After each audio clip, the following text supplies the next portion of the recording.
രുചികളുടെ ലോകത്തിലേക്ക് എല്ലാവർക്കും ഒരിക്കൽ കൂടി സ്വാഗതം. ഇന്നൊരു സ്വീറ്റ് റെസിപ്പി ആയിട്ടാണ് ഞാൻ വന്നിരിക്കുന്നത്. പാൽപ്പൊടി വെച്ചിട്ടുള്ള ഒരു ബർഫിന്നോ അല്ലെങ്കിൽ പേടാന്നോ എന്ത് വേണമെങ്കിലും വിളിക്കാം. നമുക്ക് ഇഷ്ടമുള്ള ഒരു ഷേപ്പിൽ ഉണ്ടാക്കിയെടുക്കാൻ പറ്റുന്ന വളരെ കുറഞ്ഞ ഇൻഗ്രീഡിയൻസ് കൊണ്ട് വളരെ എളുപ്പത്തിൽ ഉണ്ടാക്കാൻ പറ്റിയ ടേസ്റ്റി ആയിട്ടുള്ള ഈ ബർഫി എങ്ങനെ ഉണ്ടാക്കുന്നത് നമുക്കൊന്ന് കണ്ടുവരാം. അതിനു മുമ്പ് നിങ്ങൾ ആദ്യമായാണ് രുചികരം ചാനൽ കാണുന്നതെങ്കിൽ സബ്സ്ക്രൈബ് ചെയ്യാൻ മറക്കരുത്. അതുപോലെ തന്നെ തൊട്ടടുത്തുള്ള ബെൽ ബട്ടൺ പ്രസ് ചെയ്ത് കഴിയുമ്പോൾ ഫ്യൂച്ചറിൽ ഞാൻ അപ്ലോഡ് ചെയ്യുന്ന വീഡിയോസിന്റെ നോട്ടിഫിക്കേഷൻ നിങ്ങൾക്ക് വരുന്നതാണ്. അപ്പോൾ നമുക്ക് കിച്ചണിലോട്ട് പോവാം. ഇതിനു വേണ്ടി ഞാനിവിടെ 2 കപ്പ് പാൽപ്പൊടി എടുത്തിട്ടുണ്ട്, 3/4 കപ്പ് പഞ്ചസാര. ഇതിപ്പോൾ ഞാൻ പഞ്ചസാര പൊടിച്ചിട്ടൊന്നുമില്ല, നിങ്ങൾക്ക് വേണമെങ്കിൽ പൊടിച്ച പഞ്ചസാര എടുക്കാം. 1/2 കപ്പ് പാല്, 1/2 കപ്പ് നെയ്യ്, കുറച്ച് ബദാം എടുത്തിട്ട് ഇങ്ങനെ ചെറുതായിട്ട് കട്ട് ചെയ്തിട്ടുണ്ട്, അതുപോലെ കുറച്ച് പിസ്തായും എടുത്തിട്ടുണ്ട്, 1 ടീസ്പൂൺ കൊക്കോ പൗഡർ. അപ്പോൾ ഇത് ഉണ്ടാക്കാൻ വേണ്ടി ഞാൻ ആദ്യം ഒരു പാൻ അടുപ്പിൽ വെച്ച് ചൂടായി കഴിഞ്ഞു. ഇനി നമ്മൾ എടുത്തു വെച്ചിരിക്കുന്ന നെയ്യ് ഒഴിച്ചു കൊടുക്കുകയാണ്. ഇപ്പം നെയ്യ് ഒന്ന് ഉരുകിയിട്ടുണ്ട്. നെയ്യ് ഉരുകി വരുമ്പോൾ നമ്മൾ ഇതിലോട്ട് പാല് ഒഴിച്ചു കൊടുക്കുകയാണ്. ഒഴിച്ചു കൊടുത്ത ഉടനെ തന്നെ നമ്മൾ എടുത്തു വെച്ചിരിക്കുന്ന മിൽക്ക് പൗഡർ, അതായത് പാൽപ്പൊടി ഇതിലോട്ട് ചേർത്ത് കൊടുക്കാം. ചേർത്ത് പെട്ടെന്ന് തന്നെ നന്നായിട്ട് ഇളക്കി കൊടുക്കണം. ഇങ്ങനെ കട്ടൊന്നും പിടിക്കാണ്ടിരിക്കണം. അപ്പോൾ നന്നായിട്ട് ഇളക്കി കൊടുക്കാം. ഇപ്പം തീയെല്ലാം ഇപ്പം സിമ്മിലാണ് വെച്ചിരിക്കുന്നത്.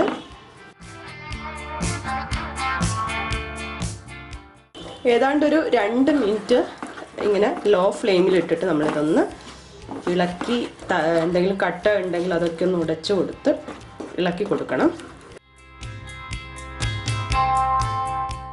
ഇപ്പം ഏതാണ്ടൊരു 2 മിനിറ്റാണ് ഞാനിങ്ങനെ ഇളക്കി കൊടുക്കുന്നത്. ഇനി ഇതിലോട്ട് നമുക്ക് പഞ്ചസാര ചേർത്ത് കൊടുക്കാം. പഞ്ചസാര വേണമെന്നുണ്ടെങ്കിൽ നിങ്ങൾക്ക് പൊടിച്ചു വെച്ച പഞ്ചസാര ചേർത്ത് കൊടുക്കാം. ഈ പഞ്ചസാര ഒന്ന് അലിഞ്ഞ് വരണം.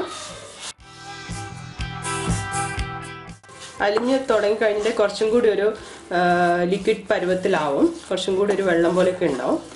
ഇപ്പോഴും ഇത് ലോ ഫ്ലെയിം തന്നെയാണുള്ളത്. പഞ്ചസാരയൊക്കെ ഒന്ന് ഉരുകി വരട്ടെ. വളരെ എളുപ്പത്തിൽ നമുക്ക് ഉണ്ടാക്കാൻ പറ്റിയ ഒരു സ്വീറ്റാണിത്. ഒരുപാട് സമയമൊന്നും ആവശ്യമില്ല.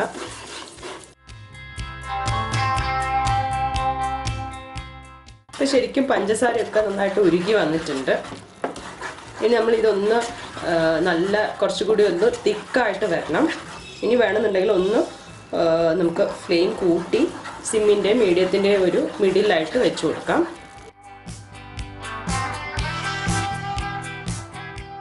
ഇപ്പം ഞാൻ ഏകദേശം ഒരു 7 മിനിറ്റ് ആയിട്ടുണ്ട്.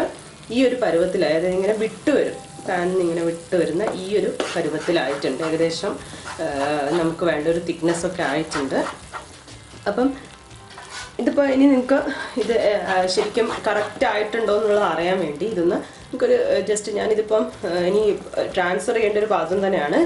നെയ്യ് തടവി ഒരു പാത്രത്തിലിട്ട് കുറച്ച് ഇതൊന്ന് ഇട്ട് കൊടുക്കാം. ഇങ്ങനെ ഇട്ട് കൊടുത്തതിന് ശേഷം ശരിക്കും നമുക്കിതിങ്ങനെ ഉരുട്ടിയെടുക്കാൻ പറ്റണം. ഇത് കണ്ടോ, ഇങ്ങനെ ഉരുട്ടിയെടുക്കാൻ പറ്റണം. ഇതാണ് ഇതിൻ്റെ ഒരു പാകം എന്ന് പറഞ്ഞാൽ. ഇപ്പോൾ ഇത് കറക്റ്റായിട്ട് വന്നിട്ടുണ്ട്. ഇനി ഞാൻ ഇതിൻ്റെ പകുതി ഞാനൊരു പാത്രത്തിലോട്ട് മാറ്റുകയാണ്. ഒരു പകുതി എടുത്തിട്ട് മാറ്റുകയാണ്. ഇനിയുള്ള ബാക്കി പകുതിയിലേക്ക് നമ്മൾ എടുത്ത് വെച്ചിരിക്കുന്ന കൊക്കോ പൗഡർ ഇട്ട് കൊടുക്കുകയാണ്. ഇത് നന്നായിട്ടൊന്ന് മിക്സ് ചെയ്യാം. ഓരോരുത്തരുടെ ടേസ്റ്റിനനുസരിച്ച് വേണമെങ്കിൽ കൂട്ടാം കേട്ടോ കൊക്കോ പൗഡറിൻ്റെ അളവ്. അപ്പോൾ നന്നായിട്ട് മിക്സ് ആയിട്ടുണ്ട്. നമുക്ക് സ്റ്റവ് ഓഫ് ചെയ്യാം. അപ്പോൾ ഇനി സെറ്റ് ചെയ്യാൻ വേണ്ടിയിട്ട് ഞാനൊരു പാത്രം എടുത്തു. അതിലേക്ക് നെയ്യൊക്കെ തടവി കൊടുത്തിട്ടുണ്ട്. എന്നിട്ട് ഇതിലോട്ട് ഞാനിപ്പം നമ്മൾ കൊക്കോ പൗഡർ ചേർത്തല്ലോ, അതാണ് ഞാൻ ആദ്യം ഇട്ട് കൊടുക്കുന്നത്. നിങ്ങൾക്ക് ഏത് വേണമെങ്കിലും ഇട്ട് കൊടുക്കാം. ഇത് നന്നായിട്ടൊന്ന് പരത്തി വെച്ച് കൊടുക്കാം. ഇങ്ങനെ സ്പൂണോ എന്തെങ്കിലും ഒന്ന് വെച്ചിട്ട് ഇങ്ങനെ പരത്തി കൊടുത്താൽ മതി. ഇപ്പം ഒരിത്തിരി നെയ്യാക്കിയിട്ട് പരത്തിയിട്ടുണ്ടെങ്കിൽ പെട്ടെന്ന് റെഡിയായി കിട്ടും. ഇനി ഇതിലോട്ട് നമ്മൾ മാറ്റി വെച്ചിരുന്ന പാൽപ്പൊടി മാത്രം ഉള്ളതുണ്ടല്ലോ, അതുകൂടി ഒന്ന് ഇട്ട് കൊടുക്കാം. നേരത്തെ ചെയ്ത പോലെ ഇതും നന്നായിട്ടൊന്ന് പരത്തി വയ്ക്കാം.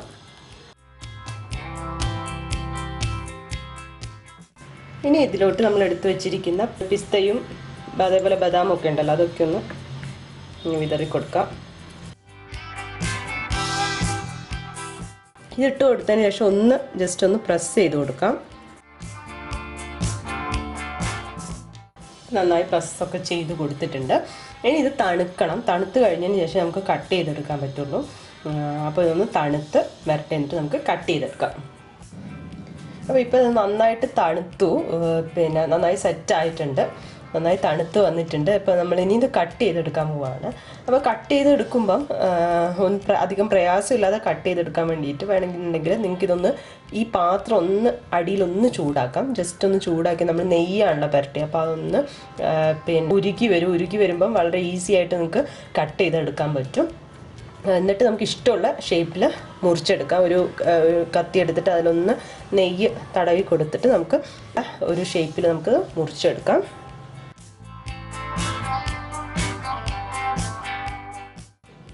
ഇത് കിട്ടിയിട്ടുണ്ട്. 2 കളറായിട്ടാണ് ഇപ്പോൾ കണ്ടിട്ടുണ്ടെങ്കിൽ മനസ്സിലായി. ഇവിടെ 2 കളറായിട്ടാണ് വന്നിരിക്കുന്നത്. നമുക്ക് കുറച്ചും കൂടി വേണമെങ്കിൽ ഡാർക്ക് ആക്കാം. കുറച്ചും കൂടി കൊക്കോ പൗഡർ നമ്മൾ ചേർത്ത് കൊടുത്തിട്ടുണ്ടെങ്കിൽ കുറച്ചും കൂടി ഡാർക്കായിട്ട് വരും. ബാക്കി കൂടി എടുത്തിട്ട് നമുക്ക് വേറൊരു പ്ലേറ്റിലോട്ട് മാറ്റി കൊടുക്കാം.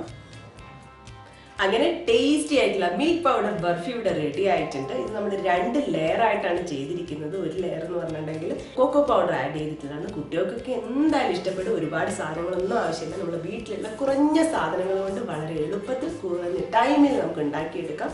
ആകെ സമയം എടുക്കുന്നത് അത് സെറ്റായി വരണം, തണുത്ത് വരാൻ കുറച്ച് സമയം എടുക്കും. അതിനുശേഷം നമുക്ക് മുറിച്ചെടുക്കാൻ പറ്റുള്ളൂ. അപ്പോൾ ഈ സ്വാദിഷ്ടമായ ബർഫി നിങ്ങൾ എന്തായാലും ട്രൈ ചെയ്ത് നോക്കണം. എന്നിട്ട് എങ്ങനെയുണ്ടെന്ന് തന്നെ അറിയിക്കണം. അടുത്ത റെസിപ്പിയുമായി കാണുന്നവരെ ബൈ.